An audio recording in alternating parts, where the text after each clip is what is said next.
जो तुम चाहती थी प्रतिभा, वही हुआ है। अब तो चैन से मुझे आराधना करने दो। आप आराधना कर रहे थे या भविष्य देख रहे थे? क्या? मैं और भविष्य देखना? स्वामी, आप माने या ना माने, परंतु आपने अपने 60,000 भ्राताओं के लिए जो कहा था, वैसे ही समाचार आ रहे हैं। सागर पुत्रों, तुम अपनी शक्ति से उन्मत्त हो गए हो। तुम भूल गए हो कि ऋषि मुनियों की तपस्या में बाधा डालना राक्षसों का काम है, अयोध्या के राजकुमारों का नहीं। मायावी कहकर तुमने मेरा अपमान किया है, इसलिए मैं महर्षि जनहू तुम्हें शाप देता हूं। जिस बल के अभिमान से तुमने एक तपस्वी का अपमान किया है, तुम्हारा वही बल एक तपस्वी के सामने निर्बल हो जाएगा।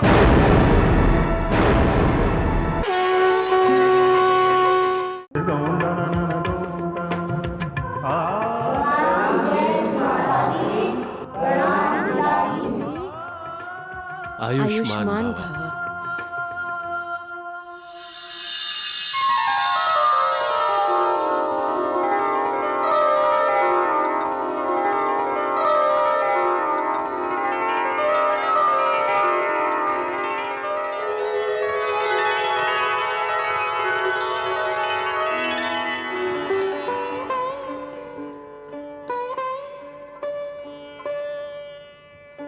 प्रणाम ज्येष्ठ भ्राताश्री। कल्याणमस्तु। प्रणाम भाभी। आयुष्मान भव। आज मेरे देवर यहाँ कैसे? भाभी श्री, हम अंशुमन से मिलने आए हैं। आज अंशुमन का जन्मदिन है ना? हम भी अंशुमन को जन्मदिन की शुभकामनाएं देने आए हैं। प्रणाम।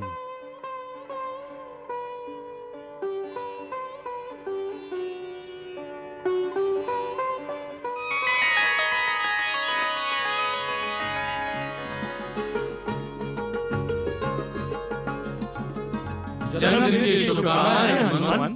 केवल शुभकामनाएं और कुछ नहीं? क्यों नहीं? चंद्रपुर का राज। परंतु चंद्रपुर पर तो महाराज मणिभद्र राज कर रहा है। कर रहा था। आज से चंद्रपुर पर अयोध्या नरेश का पौत्र और हमारा भतीजा अंशुमन राज करेगा। वो कैसे?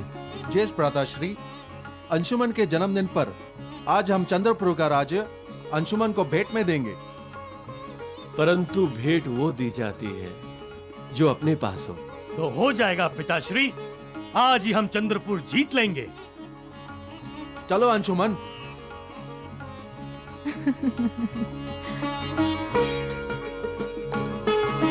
हमें आशीर्वाद दीजिए पितामह। हमें आशीर्वाद दीजिए पिताश्री।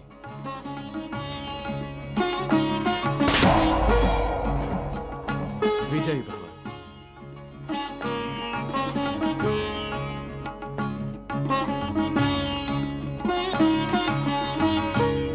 नहीं नहीं नहीं, इन्हें रोकिए पिताश्री, इन्हें रोकिए। क्या हुआ पुत्र? युद्ध के विचार से ही कांप जाता है समंजस। पुत्र, तुम केवल तप और आराधना करते हो, इसका अर्थ ये तो नहीं कि तुम्हारे अनुज और पुत्र भी तुम्हारी तरह तपस्वी बन जाए। हम क्षत्रिय हैं स्वामी। क्षत्रियों को क्षत्रियों जैसा ही व्यवहार करना चाहिए।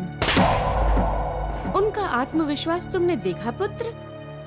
वो चंद्रपुर के महाराज मणिभद्र को ललकारने से पहले ही युद्ध जीत चुके हैं। ये आत्मविश्वास ही मुझे अच्छा नहीं लग रहा है माताश्री। उनकी अवस्था में आत्मविश्वास और जोश, यही मानव से अनर्थ करवाते हैं पिताश्री। इन बच्चों पर अभी से प्रतिबंध लगाइए।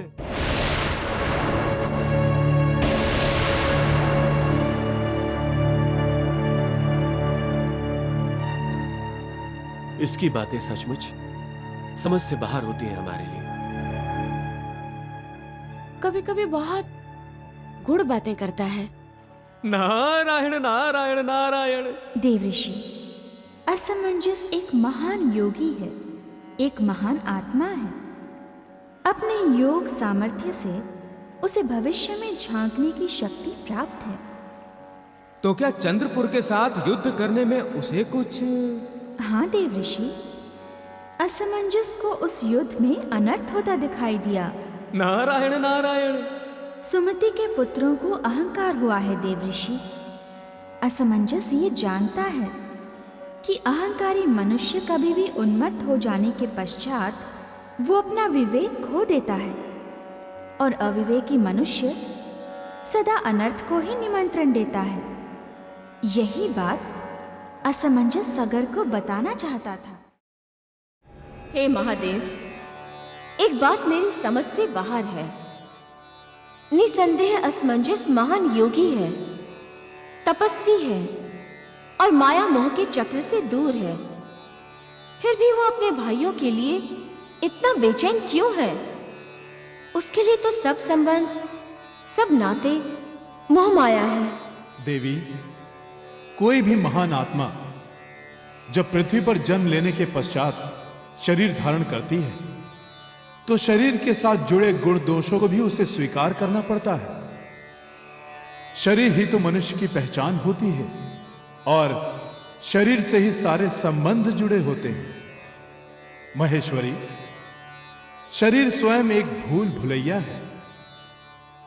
मनुष्य के रूप में आए असमंजस जैसे योगी भी इस भूल भुलैया में फंस सकते हैं। यही कारण है कि सगर पुत्रों के बारे में असमंजस के हृदय में आत्मीयता निर्माण हुई है। सब उसके छोटे भ्राता ही तो हैं। असमंजस उनकी रक्षा करना चाहता है, इसीलिए तो उसने सगर को उन पर प्रतिबंध लगाने को कहा। परंतु प्रतिबंध लगाया तो नहीं सगर ने। यही सोच रही है ना आप देवी? सगर, केशनी और प्रतिभा, किसी में भी भविष्य को देखने की शक्ति नहीं है। वैसे भी सगर के 60,000 पुत्रों को प्रतिबंध लगाने की शक्ति केवल एक ही मनुष्य में है। भगवान कपिल।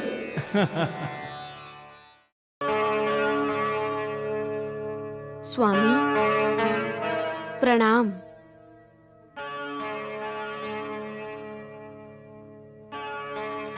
प्रणाम उसे करो जो तीनों लोकों का स्वामी है। मेरे लिए आप ही त्रिलोकीनाथ हैं स्वामी, और आपके चरण त्रिलोक। फिर मुझे माया मोह में उलझा रही हो। जो तुम चाहती थी प्रतिभा, वही हुआ है। अब तो चैन से मुझे आराधना करने दो। आप आराधना कर रहे थे या भविष्य देख रहे थे? क्या? मैं और भविष्य देखना?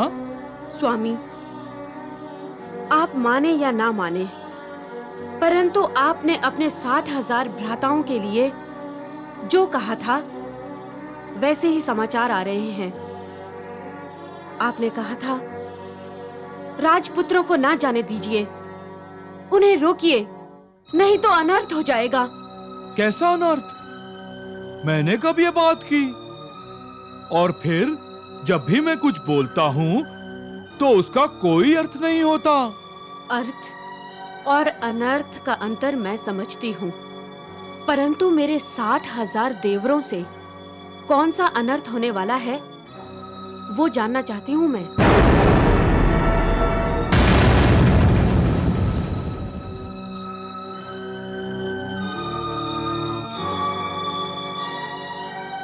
और आपको ये बताना ही होगा स्वामी। गंगा मैया, पिताश्री और माताश्री के आशीर्वाद से मैं उस अनर्थ को टाल दूंगी।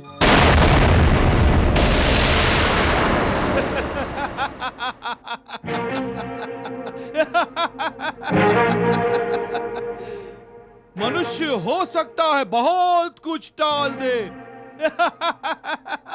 परंतु ये अनर्थ नहीं टाल सकता। हाँ, कोई नहीं टाल सकता। कोई नहीं।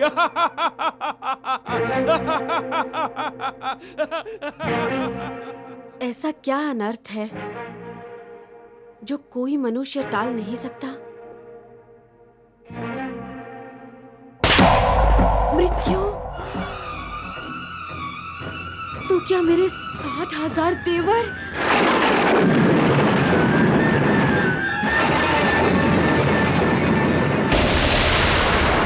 हमारे इस अभियान से एक बात हमारे लिए पूर्णतः स्पष्ट हो गई है कि बलवान के सामने सभी नतमस्तक होते हैं। यजुवेंद्र, अजितेंद्र, क्या हुआ?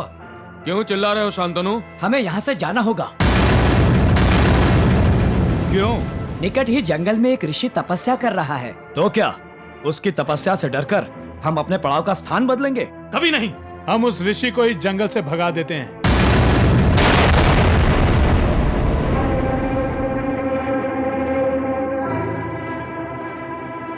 नारायण नारायण। मैया, ये क्या करने जा रहे हैं सगर पुत्र?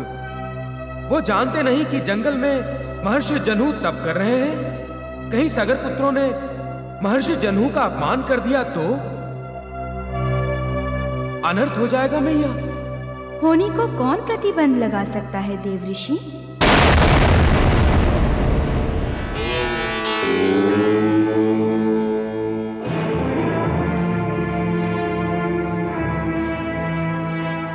वो देखो,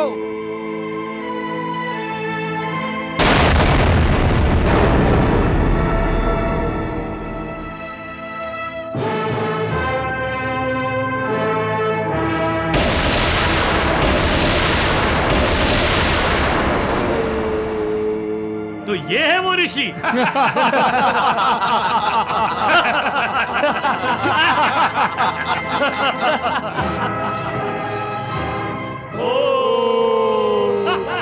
लगता है ऋषि ने आग के साथ साथ कान भी बंद कर लिए हैं। भ्राताओं, हम अयोध्या के राजकुमार हैं और ये ऋषि हमारे सम्मान के स्थान पर आंखें बंद किए बैठकर हमारा अपमान कर रहा है। हम क्षत्रिय ऋषि मुनियों का आदर करते हैं ना, इसलिए पृथ्वीलोक पर ये ऋषि अपने आप को महान समझने लग गए हैं। तुम सब कहो तो मैं इसे ध्यान से जागृत कर दूं? हाँ, तुरंत जागरूक करो इसे।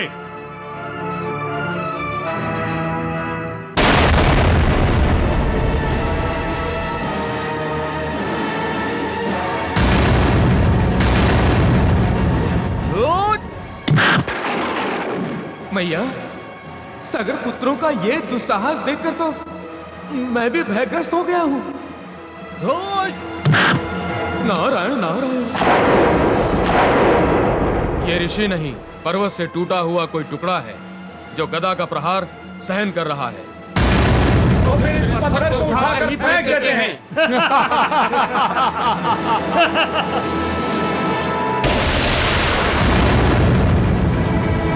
ठहरो ठहरो, इसका सत्कार करके फेंको।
हम बलशाली हैं और हमारे पास अस्त्र शस्त्र भी हैं।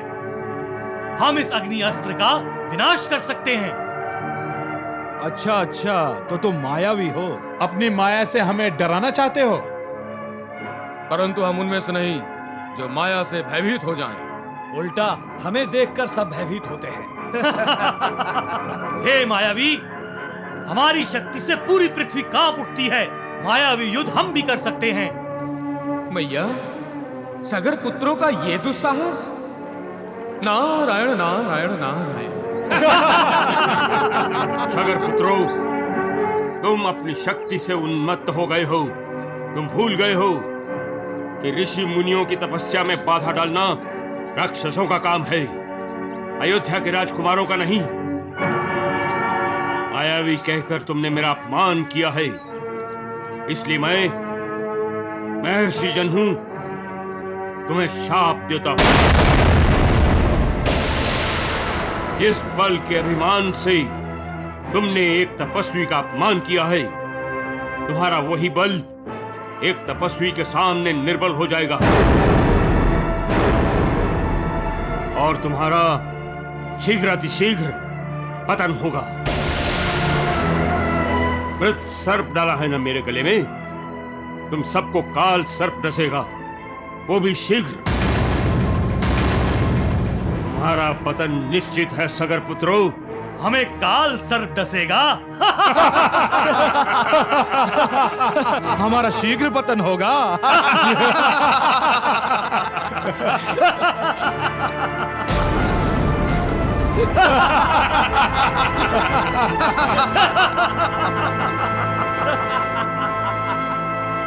तुम सबका पतन होने के पश्चात यदि गंगा मैया भी तुम सबों का उद्धार करने के लिए यहां पृथ्वी लोक पर अवतरित हुई, तो भी मैं अपने तप सामर्थ्य से और योग सामर्थ्य से गंगा मैया को प्रतिबंध करूंगा, परंतु तुम्हारा उद्धार होने नहीं दूंगा।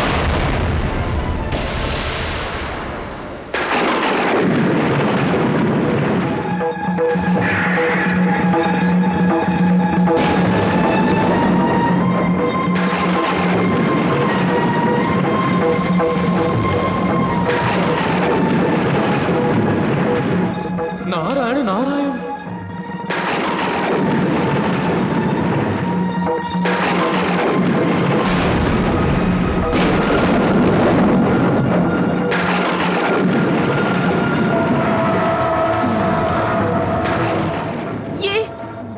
ये अचानक क्या हो रहा है?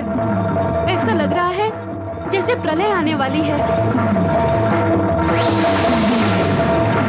ये क्या हुआ?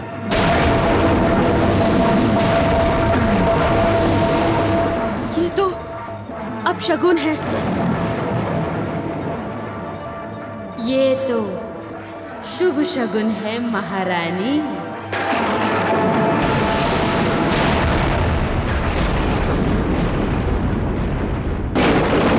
तपस्या?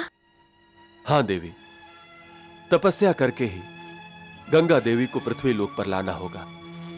परंतु पितामह, आप तपस्या के लिए जाएंगे तो अयोध्या के सिंहासन पर कौन विराजमान होगा? तुम्हारे पिताश्री।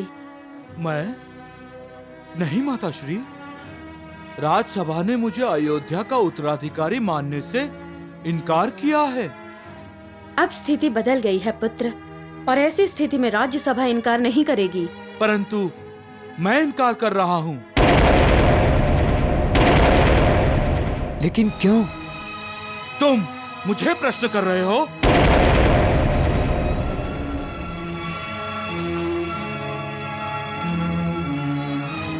आप जानते हैं पिताश्री, मुझे राज सिंहासन में कोई रुचि नहीं है। मुझे राजमहल, ये वैभव कारावास जैसे लगते हैं।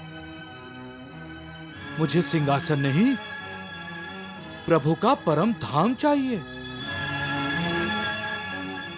क्षमा कीजिए माताश्री, पिताश्री, प्रतिभा, मुझे क्षमा करो।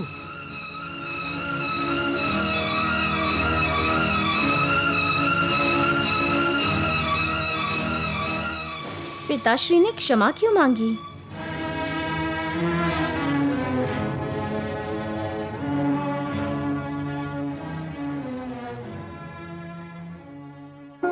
नारायण नारायण नारायण। मैया, असमंजस ने तो अपने परिवार को असमंजस में डाल दिया है। देवऋषि, ऐसा प्रतीत होता है कि राजकुमार असमंजस ने अब निर्णय ले लिया है। अब वो स्वयं और परमेश्वर के बीच माया मोह की कोई भी दीवार खड़ी करना नहीं चाहता। असमंजस एक महान योगी है देवऋषि। राज वैभव में रहकर भी वो निर्लिप्त है। और क्या मैया? और अब वो अपने आसपास जुड़े जितने भी पाश हैं सबको तोड़ना चाहता है।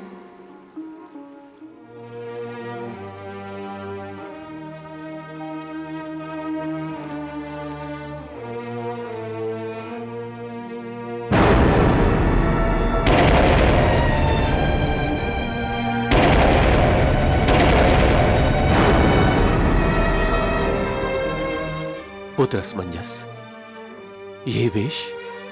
मैंने गृहस्थ त्याग दिया है महाराज। नहीं स्वामी, आप मेरा त्याग नहीं कर सकते। कदाचित तुम्हें विस्मरण हुआ है प्रतिभा। मैं तो तुम्हें स्वीकार ही नहीं करना चाहता था। तुम ही ने मुझे विवाह के लिए विवश किया था, परंतु अब मैं विवश नहीं हूं।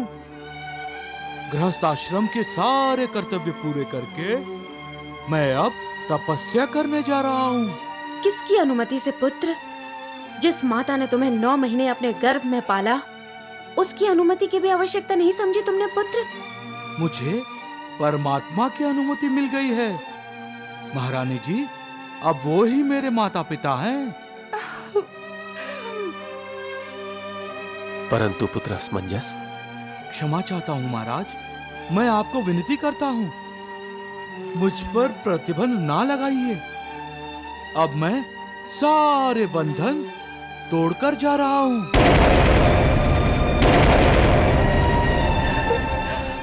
आपका पौत्र होने वाला है पिताश्री महाराज।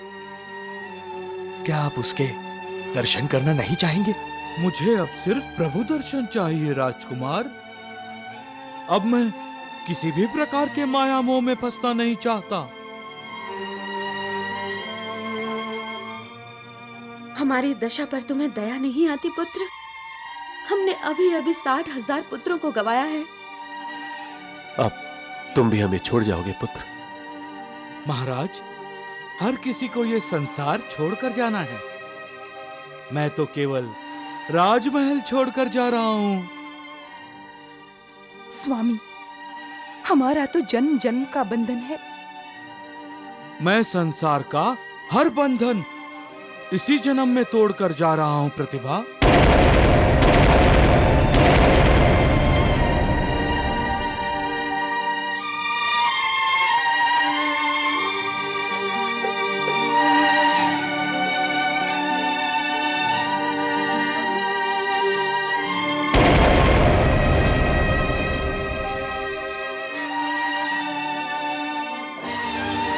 पुत्र, स्वामी।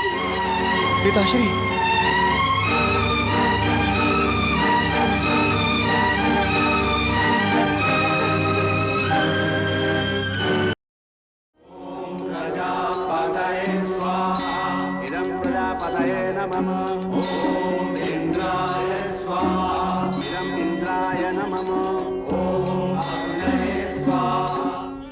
मैं आपके मन की व्यथित दशा समझ रहा हूं राजन।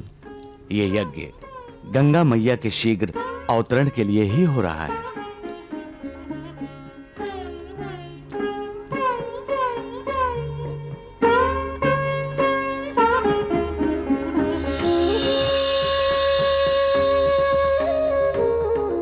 राजन, राज्ञी, आप दोनों क्या देख रहे हैं?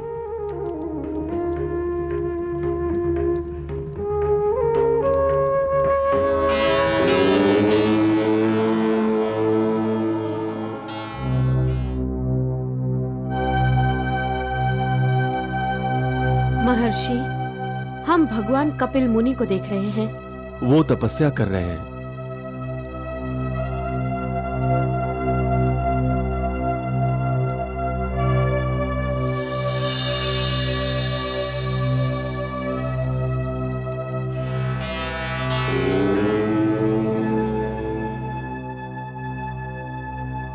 अब क्या दिखाई दे रहा है? महर्षि जन्हू तपस्या में लीन है।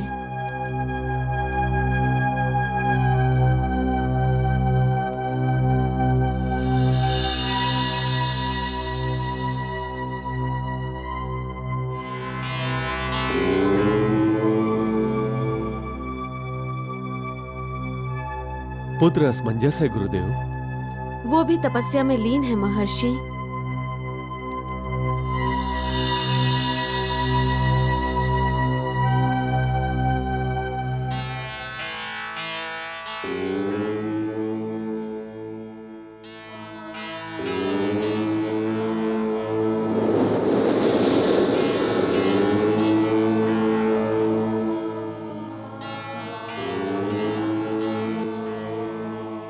राजन, पृथ्वीलोकवासी भी गंगा मैया को पृथ्वी पर लाने के लिए तत्पर हैं। वैसा वातावरण बन रहा है।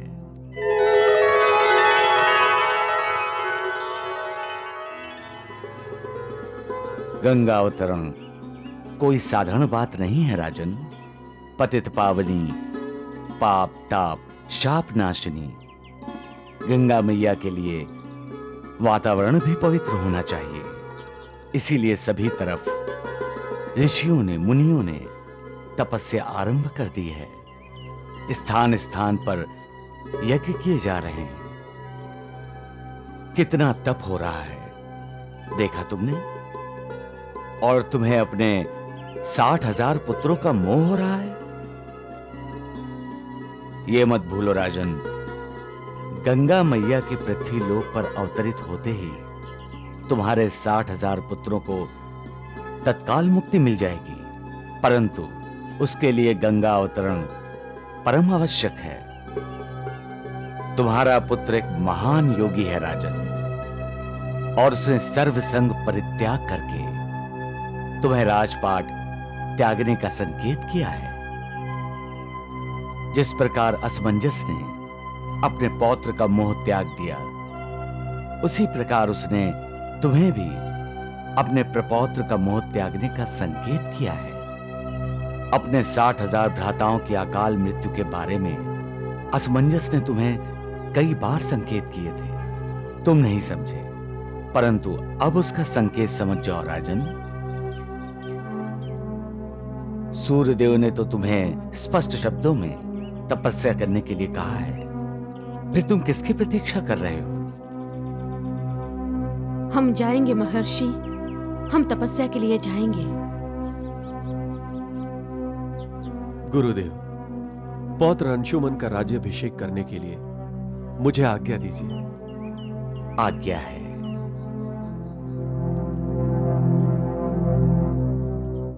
हर हर गंगे भक्तों, आज की यह अलौकिक गाथा हमें सिखाती है कि शक्ति का मद अंततः पतन का मार्ग प्रशस्त करता है, जबकि त्याग और नम्रता ही वास्तविक महानता है।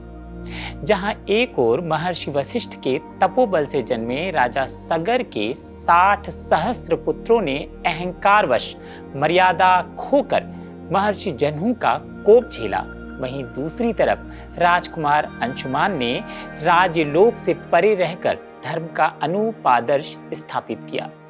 बालकों के पतन से द्रवित होकर महाराजा सगर ने संसार की तुच्छता को समझा और महर्षि की आज्ञा से अश्वमेध यज्ञ का संकल्प लेकर वैराग्य का मार्ग चुना। सचमुच अहंकार से मनुष्य की कीर्ति नष्ट हो जाती है। केवल विनम्रता और धर्म परायणता ही आत्मा को अमरता प्रदान करती है। हर हर गंगे।